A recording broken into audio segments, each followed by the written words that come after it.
আসসালামু আলাইকুম। সবাইকে শুভেচ্ছা জানাচ্ছি। মাসুম মাহবুব দেখছেন উপেন্দ্র ইউটিউব চ্যানেল এবং মাসুম মাহবুব ফেসবুক পেজ। প্রিয় দর্শক, বেশ কিছু গুরুত্বপূর্ণ খবর আছে আজকের লাইভ সেশনে আপনাদের জন্য। প্রথম যে গুরুত্বপূর্ণ খবর সেটি হলো ডোনাল্ড ট্রাম্প চীন সফরে গেছেন এবং ইরানের নামে লম্বা বিচার দিয়েছে শি জিনপিং এর কাছে। তার মানে ট্রাম্প বুঝতে পারছেন যে ইরানকে তিনি কিছু করতে পারছেন না, এখন চীনের শরণাপন্ন হচ্ছেন তিনি। সবচেয়ে বড় গুরুত্বপূর্ণ খবর, মার্কিন ডেমোক্রেট শিবির থেকে গোপন তথ্য ফাঁস হয়ে গেছে। বলা হচ্ছে 50-এর অধিক যুদ্ধ বিমান ইরানের হাতে হারিয়েছে মার্কিন যুক্তরাষ্ট্র। পাশাপাশি নেতানিয়াহু গোপনে ইউরোপ সফর করেছেন, যার প্রতিক্রিয়ায় ইরান কঠোর বার্তা দিয়েছে এবং যে দেশগুলো ইরানে হামলা করেছে গোপনে লুকোচুরি করে, তাদের বিরুদ্ধে কি অ্যাকশন নিতে যাচ্ছে ইরান। পাশাপাশি কুয়েতকে এবার কঠোর বার্তা পাঠিয়েছে ইরান। হঠাৎ করে কুয়েতের উপর চেতল কেন ইরান? দর্শক চলুন আমি আপনাদেরকে খবরগুলো একটা একটা করে দেবার চেষ্টা করছি। হ্যাঁ, আমি দেখতে পাচ্ছি আপনারা যে যেখান থেকে দেখছেন কমেন্ট করছেন, আমি দেখতে পাচ্ছি।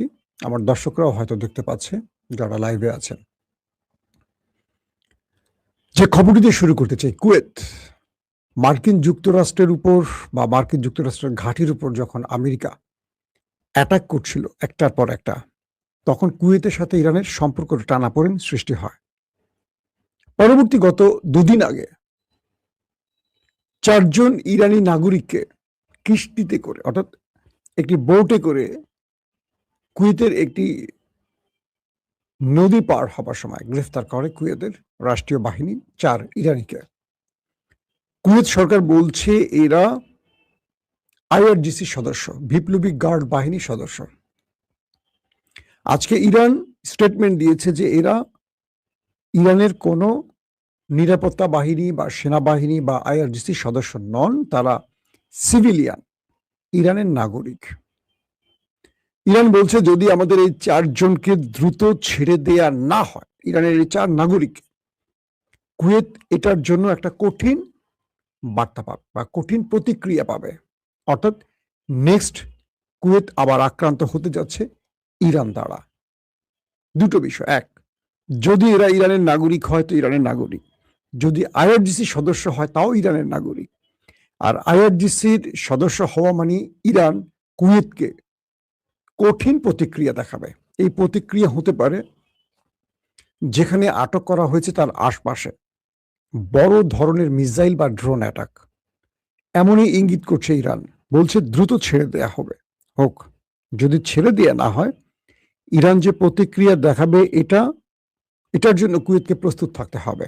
তার মানে ইরান আর আরবকে টেবিলে বসে আলোচনা ডাকবে না, এরপর অস্ত্রের ভাষায় জবাব দেবে। ২ নম্বর গুরুত্বপূর্ণ খবর, গোপনে ইউরোপ সফর করেছেন ইসরায়েলের প্রধানমন্ত্রী নেতানিয়াহু। এই সফরটি ছিল ২৬ বা ২৭ তারিখ। আজ হলো ১৪ মে, তাই তো? আজকে ২০২৬-এর ১৪ মে। আর এই দেখাটি হয়েছিল গত মাসের ২৬-২৭ তারিখে। ইসরায়েল ইউরোপের যে দেশগুলোতে গোপনে, মানে ইসরায়েলের প্রধানমন্ত্রী দেখা করেছেন, এই তথ্যটি বিবিসি যখন ইরানের পররাষ্ট্রমন্ত্রী আব্বাস আরাকচির সামনে তুললেন, আব্বাস আরাকচি বলছেন যে এই খবরটা আমরা জানি যে ইউরোপের কোন কোন দেশে ইসরায়েল গোপনে দেখা করেছে।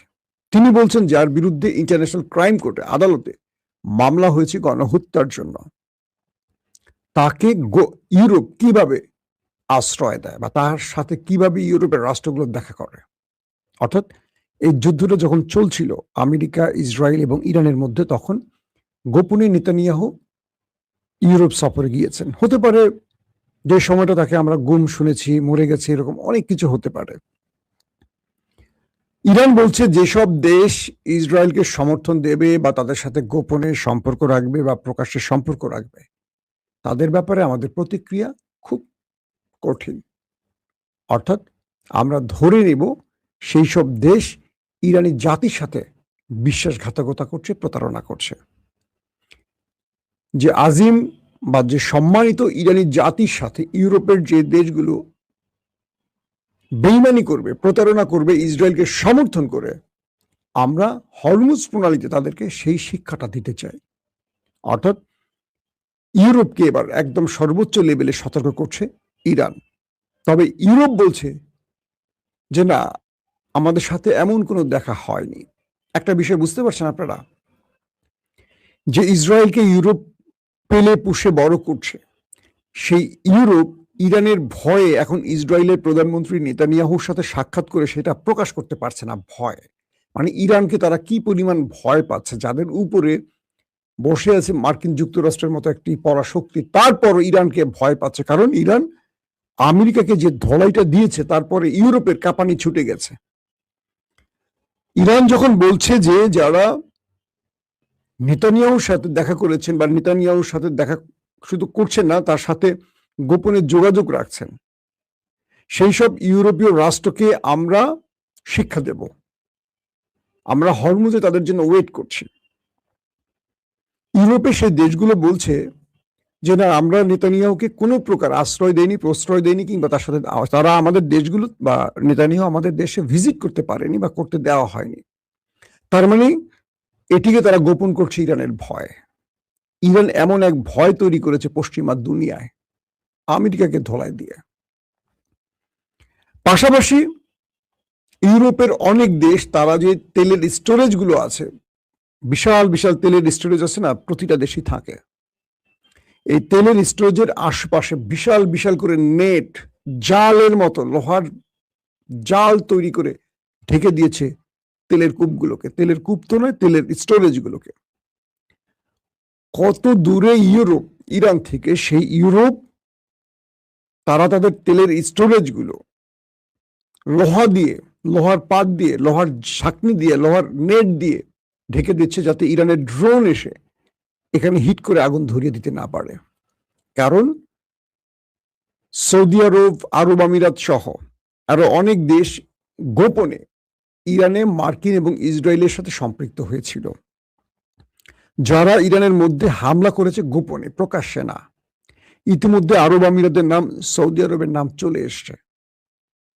রয়টার্স সহ, ওয়াল স্ট্রিট জার্নাল সহ বেশ কয়েকটি গণমাধ্যম এই তথ্য ফ্লাশ করেছে।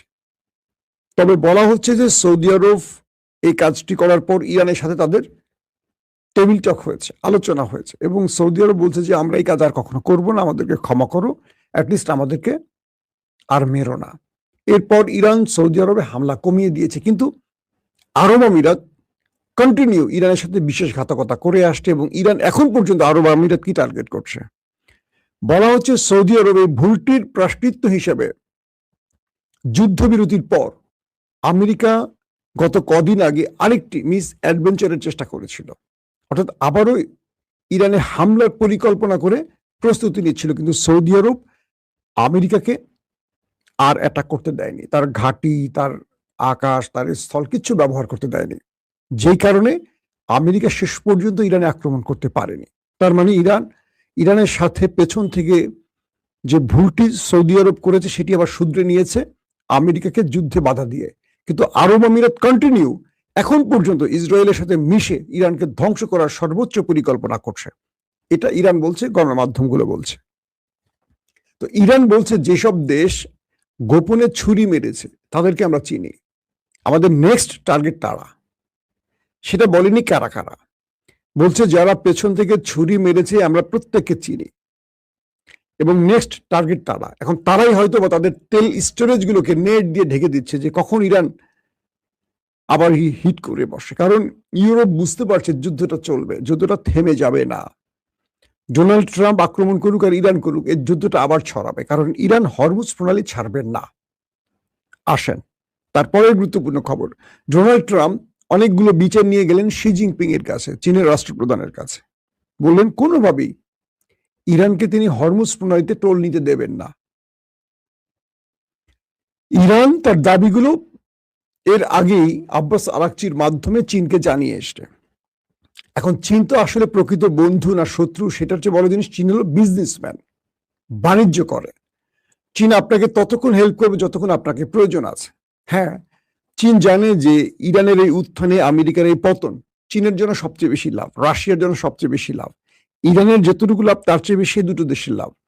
আবার আমেরিকা যদি চীনকে বড় অঙ্কে কোনো বাণিজ্য দেয়, যে তোমার ট্যারিফ তুলে দিব, এটা তুলে দিব, ওইটা তুলে দিব, তোমাকে আমি এত ট্রিলিয়নের একটা বাজার তৈরি করে দিব আমেরিকায়, তুমি ইরানকে হরমুজ ছাড়তে বলো, সেক্ষেত্রে চীন কি করবে এটা হয়তো সামনে বলা যাবে, এখনই বলা যাবে না। তবে চীন আবার যাকে বুক দেখায় তাকে পিঠ দেখায় না, সাম্প্রতিক সময় আমরা এরকম দেখি না। রাশিয়া যেটি করে, যেমন রাশিয়া আমেরিকার ব্যাপারে ইরানকে সব রকম সাহায্য করে, কিন্তু রাশিয়া ইরানকে ইসরায়েলের বিরুদ্ধে সাহায্য করে না, কারণ ইসরায়েলের বড় একটি ধনকুবের বা ইসরায়েলের বড় একটি ইহুদি জাতি গোষ্ঠী যারা রাশিয়ান, যে জন্য রাশিয়া ইসরায়েলের বিরুদ্ধে ইরানকে খুব বড় ফ্রেমে সাহায্য করে না, আমেরিকার বিরুদ্ধে করে। তো এক্ষেত্রে একটা বিষয় আছে।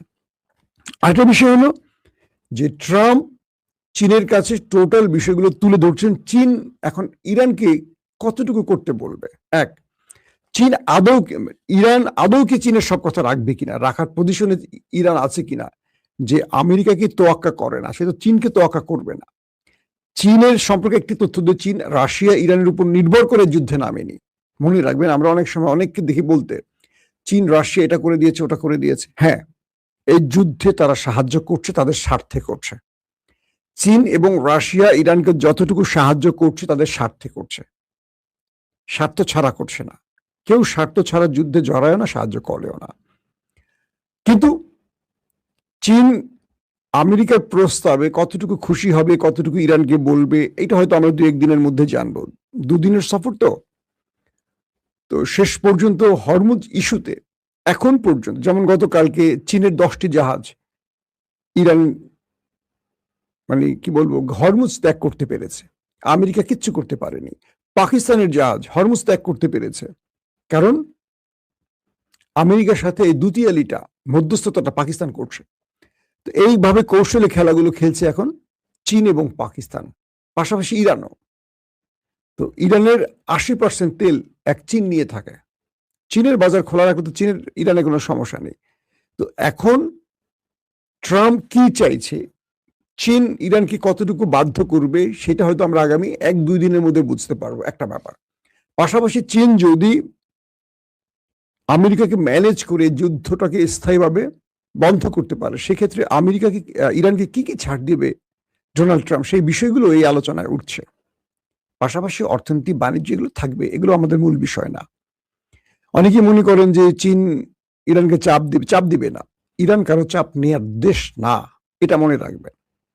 ইরান প্রয়োজনে কালকে চীনের সাথে লড়ে যাবে, মানে এরা এমন একটা জাতি, আমাদের মতো না।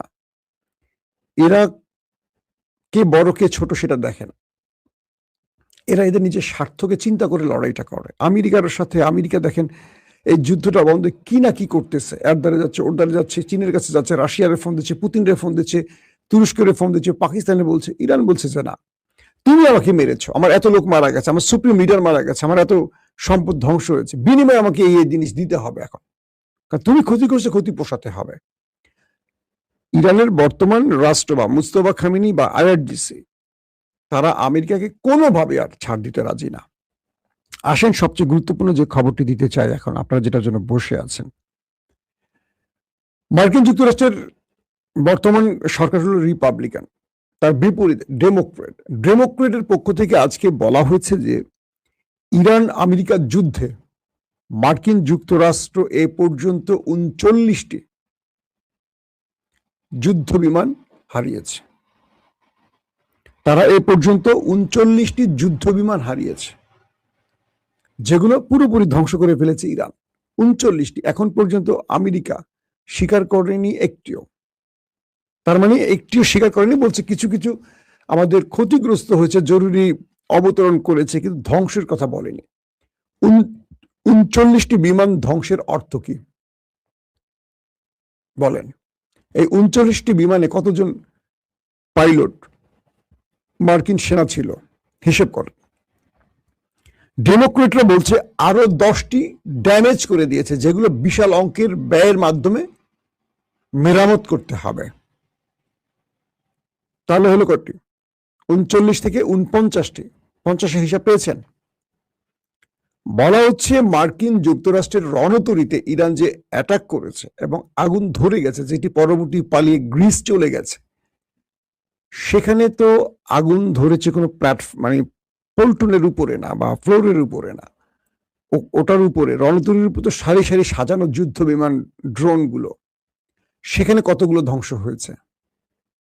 সেখানে আগুন ধরে গেছে, সেখানে 5,000-এর মতো সেনা থাকে, তাদের অবস্থা কি?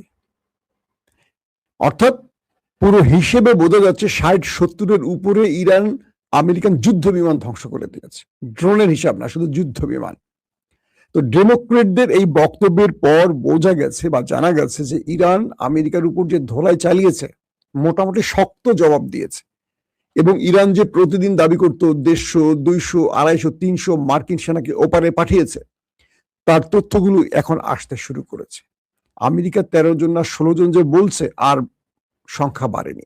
তাহলে ইরান যে ম্যাসিভ আকারে এত হিট করেছে, তাদের ঘাঁটিগুলোকে ধ্বংস করেছে, তাদের যুদ্ধ বিমানগুলোকে ধ্বংস করেছে, এক ইস্পাহান পাইলট উদ্ধারের অভিযানে সেখানে কয়শো মার্কিন সেনাকে শুইয়ে দিয়েছে ইরান, তার হিসাবটাও আমেরিকা দেয়নি। এখন ডেমোক্রেটদের এই তথ্যের আলোকে এটা বোঝা যাচ্ছে, ইরান আমেরিকাকে এত বড় ধোলাইটা দিয়েছে বলেই ডোনাল্ড ট্রাম্প এখন যুদ্ধবিরতির দাবি তুলে এই রাষ্ট্র ওই রাষ্ট্র ছুটে বেড়াচ্ছেন ইরানকে ম্যানেজ করার জন্য। ইরানকে বারবার বলছে যে তুমি কিছু প্রস্তাব দাও, আমি যুদ্ধ শেষ করতে চাই। এবং এই ধোলাইটা খাওয়ার পর আরব আমিরাত বা ইসরায়েল আমেরিকাকে দ্বিতীয়বার যুদ্ধে নামাতে পারছে না। আমেরিকা ভয় পেয়ে গেছে যে ইরান তাদের এই অল্প সময়, মাত্র 40 দিনে এত ব্যাপক ক্ষতি করেছে, কত ট্রিলিয়ন মার্কিন ডলারের ক্ষতি করেছে। এই যুদ্ধ আমেরিকা এত কিছু হারিয়েছে, বিনিময়ে কিচ্ছু পায়নি। আমেরিকা টার্গেট ছিল কি? ইরানের রেজিম চেঞ্জ করা, সরকার পতন, সরকার টিকে আছেন, আরো মজবুত হয়েছে। আমেরিকার দ্বিতীয় টার্গেট ছিল ইউরেনিয়াম লুট করা। ইউরেনিয়াম এখনো ইরানের হাতে, বলা হচ্ছে উল্টো ইউরেনিয়াম এখন পারমাণবিক বা নিউক্লিয়ার বোমায় রূপ নিচ্ছে, যেটা এতদিন নেয়নি সেটা নিচ্ছে। 3 নাম্বার, মিসাইল প্রোগ্রাম বন্ধ করা। মিসাইল প্রোগ্রাম আরো ভয়ঙ্কর গতিতে বাড়ছে, শুধু বাড়ছে না, মার্কিন যে মিসাইল বোমাগুলো ইরানে অবিস্ফোরিত ছিল, সেগুলো রিভার্স ইঞ্জিনিয়ারিং এর মাধ্যমে এগুলো আবার এখন ইরান তৈরি করছে। অর্থাৎ আমেরিকান মিসাইল এখন ইরান নিজে বসে তৈরি করছে সেগুলোর আদলে। তার মানে এই যুদ্ধে আমেরিকা ইরানের কাছ থেকে কিচ্ছু পায়নি। আগামী দিনগুলোতে আরো বড় ফিরিস্তি আসবে, এটা আমরা কনফার্ম বুঝতে পারছি। তার মানে আমার ছবি আবার আটকে গেছে। বাবা, ক্যামেরাটা অফ করে অন করো তো, অন করো।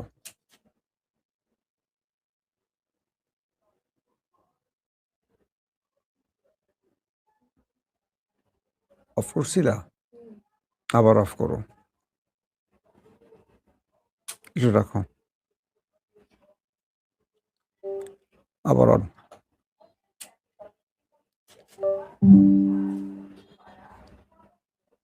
কি হয় হঠাৎ করে?